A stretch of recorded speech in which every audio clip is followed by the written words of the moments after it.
लखनऊ में योगी कैबिनेट की अहम बैठक होनी है। लोक भवन में सुबह 11 बजे मीटिंग होगी। सीएम योगी की अध्यक्षता में बैठक होगी।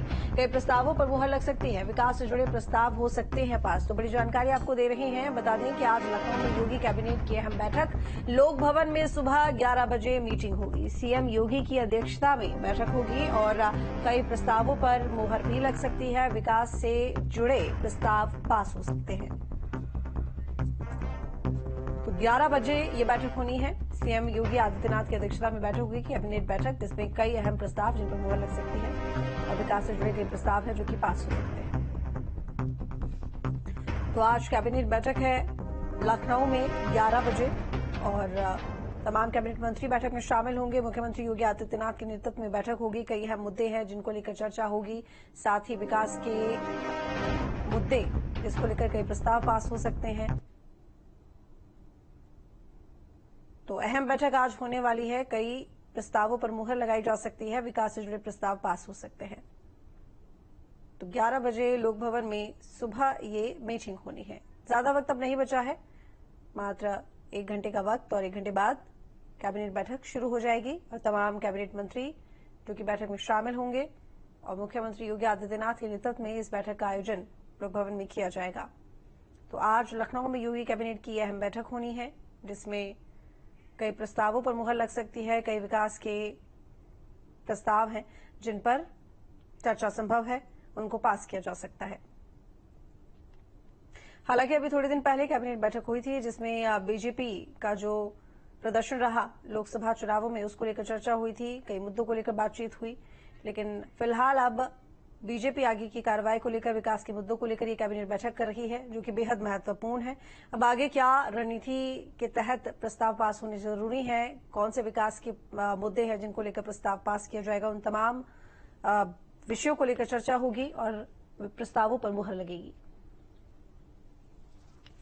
तो तमाम कैबिनेट मंत्री बैठक में शामिल होंगे। थोड़ी ही देर में कैबिनेट बैठक शुरू हो जाएगी और मुख्यमंत्री योगी आदित्यनाथ के नेतृत्व में ये बैठक होगी।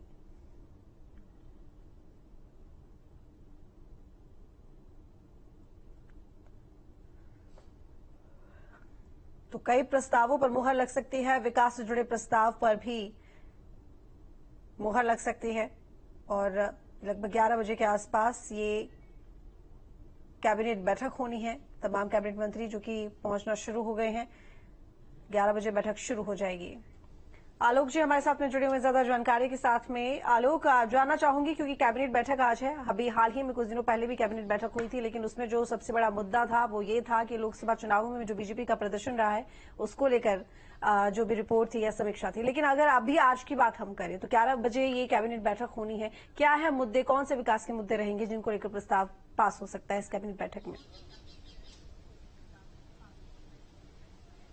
बिल्कुल, देखिए सबसे पहले तो ये जानने की सबसे अहम जरूरत है कि आज मुख्यमंत्री ने जिस तरह से 5 कालिदास में प्रेस के लोगों को बुलाया, वहां पर इमरजेंसी के पीरियड को उन्होंने फिर एक बार याद दिलाया है। किस तरीके से कांग्रेस ने इमरजेंसी लगाई थी और जिस तरीके की बात कांग्रेस अब कर रही है, पहले उसे उन इमरजेंसी के पीरियड के समय का याद करना चाहिए। सबसे पहले तो अगर कहा जाए तो सुबह ही कांग्रेस पे हमले के साथ ये सुबह शुरू हो रहा है और मुख्यमंत्री योगी आदित्यनाथ की जो कैबिनेट होगी वो भी बेहद महत्वपूर्ण होगी, क्योंकि चुनाव के बाद जो मुद्दे हैं उनको लेकर के मुख्यमंत्री लगातार ये देखना चाह रहे हैं कि यूपी में जो डेवलपमेंट पहले से तय किया गया था वो और स्पीड से हो, तेजी से हो। और दूसरी बात है कि जो प्रतियोगी परीक्षाएं हैं वो कैसे नकल विहीन हो। इन सब को लेकर के कहीं न कहीं कैबिनेट में महत्वपूर्ण कुछ प्रस्ताव आ सकते हैं। कुछ वेतन को लेकर के, सेवा नियमावली को लेकर के, इस तरह के कई मुद्दे हैं।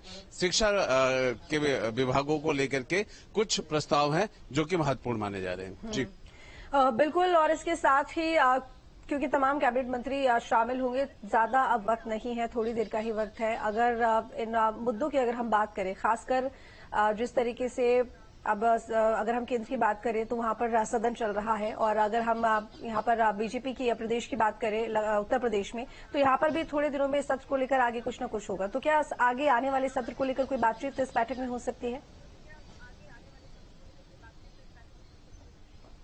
बिल्कुल, देखिए सत्र की बात अगर की जाए तो चाहे हम पार्लियामेंट की बात कर रहे हैं या विधानसभा की, आने वाले समय में निश्चित तौर पे सत्रों को लेकर के विपक्ष की जो भूमिका होगी निश्चित तौर पे बदली होगी। समाजवादी पार्टी की अगर बात करते हैं तो लोकसभा में उत्तर प्रदेश से सीटें उसे ज्यादा मिली हैं, तो वो निश्चित तौर पर वहां सदन में उत्तर प्रदेश की बातों को उठाएगी।